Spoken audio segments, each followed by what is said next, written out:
இன்னும் சொல்ல போனா இன்னும் ஒரு ரகசியம் கூட இருக்கு. இது நம்ம இருந்த காலத்துல நடந்தது. நித்யானந்தாவை திருவண்ணாமலை வட்டாரத்துல உட்கார விடாம விரட்டினது ரமணர் ஆசிரமும் நிர்வாகம். இது எவ்வளவு பேருக்கு தெரியும்?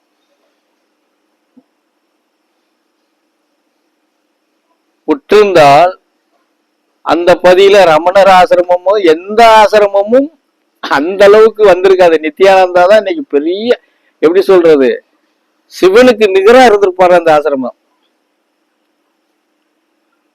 அந்த பகுதியில நிக்க விடாம விரட்டி எல்லா வேலையும் செஞ்சது ரமணர் ஆசிரமம் தான்.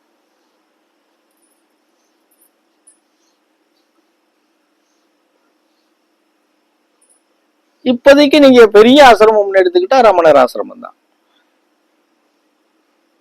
விசிறி சாமியார் கூட பெரிய அளவுல கட்டி வச்சிருக்காரு ஆசிரமம். திருவண்ணாமலையில மலைக்கு தென்பகுதியில இருந்து கொஞ்சம் உள்ள வரணும், ஒரு 1/2 கிலோமீட்டர் உள்ள வரணும். பெரிய ஆசிரமம் ஒன்றும் பார்த்தா பில்டிங் எல்லாம் ரொம்ப பெருசா இருக்கும். ஆனா இது மாதிரி இருக்கானா இல்ல, ரமணர் ஆசிரமம் மாதிரி இருக்கானா இல்ல. பணப்புழக்கம், வெளிநாட்டுக்காரங்கெல்லாம் வந்து தவம் இருக்கிறது, புளியதரை அங்க உள்ள போனா புளியதரை தவிர வேற ஒண்ணும் கொடுக்க மாட்டாங்க.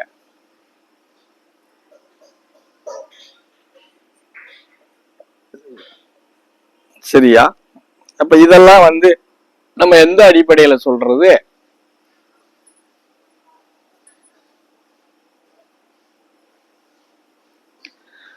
இன்னும் இவங்களுக்கு முன்னாடி மாணிக்க வாசகர் அந்த பகுதியில பெரிய அளவுல நடத்தி வந்தாரு. அவர் சீவசமதி பாத்தீங்கன்னா ஒரு 20க்கு 20 ஒரு இதுலதான் போட்டு அப்படிக்குள்ளதான். நீ போனீங்கன்னா 10 பேர் நிக்கிறதுக்கு இடம் இருக்கும்.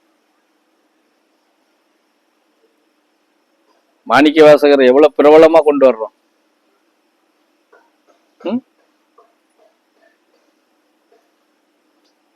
தென்னாட்டுடைய சிவனே போற்றி என்கிற அந்த இதவே கொண்டு வந்ததே மாணிக்க வாசகர் தான். அவருக்கு ஆசிரமம் இருக்கிறதே தெரியும். அந்த ஆசிரமம் கிடையாது, அது அவர் ஜமாதி, சீவ ஜமாதி இருக்கிறதே தேடி பிடிக்கணும். தெரிஞ்சவங்களுக்கு மாத்திரம்தான் தெரியும். புதுசா போறவங்க கண்டுபிடிக்க முடியாது. ஆனா ரோட்டு மேலதான் இருக்கு. அது ஒரு 20க்கு 20 ஒரு ரூம் போட்டு கட்டி வச்சுட்டு வாசல் கூட மலையை பார்த்து இருக்கும், ரோட்டை பார்த்து இருக்காது. புரிஞ்சுதா? கிடையாது. அது சொன்னல, கோயில் நம சிவாயதான் திருவண்ணாமலையவே அண்ணாமலையாரு இப்படின்னு சொல்லி இருந்து அதை இந்த அளவுக்கு நிக்குதுன்னா அது கோயில் நமச்சிவாயதான் அடித்தளம்.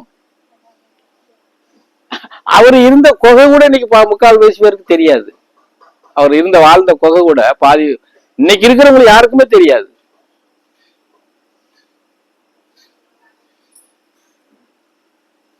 அப்படி வாழ்ந்தவங்களுடைய சரித்திரம் எல்லாம் மறைஞ்சு போய் இருக்குது. இன்னைக்கு வர்றதெல்லாம் வந்து சும்மா ஏதோ போய்கிட்டு இருக்கு, அவ்வளவுதான்.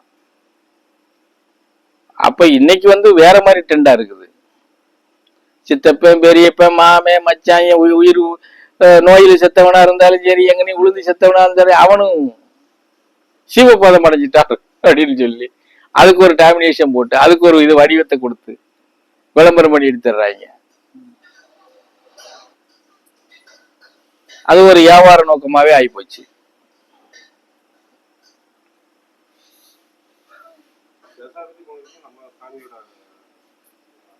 இல்ல சாமி, அவர் தனி, அவர் யாரோட அங்கமும் இல்லை.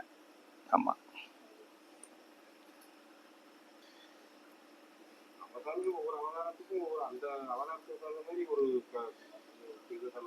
ஆமா மாறிடுவாங்க. இப்ப நம்ம சாமியே 17 அவதாரம்னு சொல்றோம் இல்லையா, ஒவ்வொரு இடத்துலயும் ஒவ்வொரு மாதிரி நடந்திருக்காரு. இப்ப பாம்பாட்டி எடுத்துக்கிட்டீங்கன்னா அது வேற தனித்துவம். மக்கள் மத்தியில தனி முதல் வெளிப்பட்ட அவதாரம் எதுன்னா பாம்பாட்டி சித்தர் தான். அதுக்கு மேல அது அப்படி கணக்கு எடுத்தோம்னா நம்ம திருமூலர்ல இருந்து வரணும். சாமி எடுத்துக்கிட்டா திருமூலர் தான் சாமி, சாமி தான் வணக்கம் பெட்டியாரு, அப்படி எடுக்கணும். ஆனா அந்த ஒவ்வொரு காலகட்டங்களுக்குள்ள இருந்து இதை இணைக்க முடியாது இல்லையா.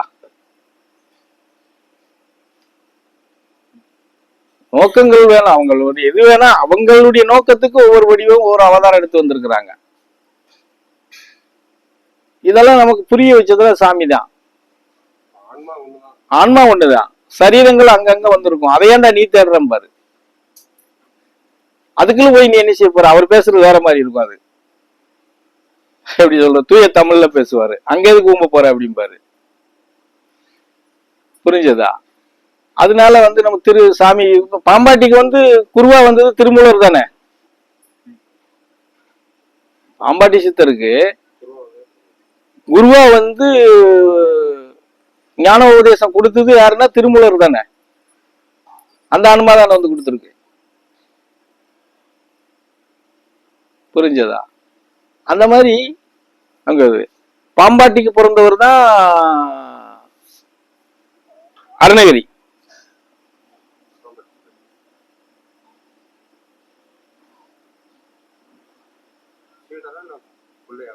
புள்ள பாம்பாட்டிக்கு பிறந்த முதல் புள்ளை அருணகிரி.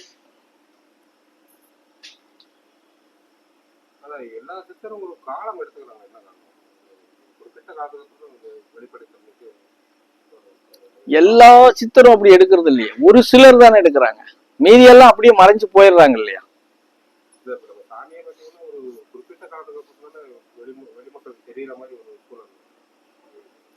இல்ல, வெளி மக்களுக்கு தெரியுது மாதிரி எல்லா காலத்திலயும் தெரியுது மாதிரி இருக்கிறதா இருந்துச்சுன்னா இவன் ஏத்துக்கிறதுக்கு அவ்வளவு காலங்கள் தேவைப்படுது.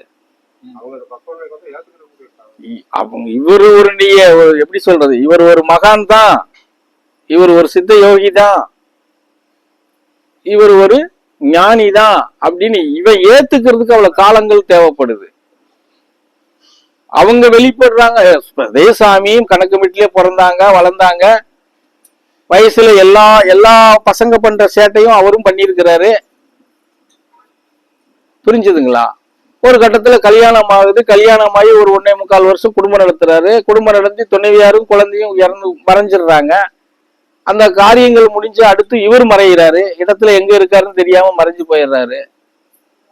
அப்ப அந்த வட்டார மக்கள் என்ன பேசுறாங்க, அவன் ஏற்கனவே எல்லா சேட்டையும் பண்ணிக்கிட்டு இருந்தான். பொம்பளை விவகாரத்துல எங்கேயும் அவரை அடிச்சு போட்டாங்க, செத்து போனான்னு சொல்லி எல்லாம் பிரச்சாரம் பண்ணியிருக்காங்க.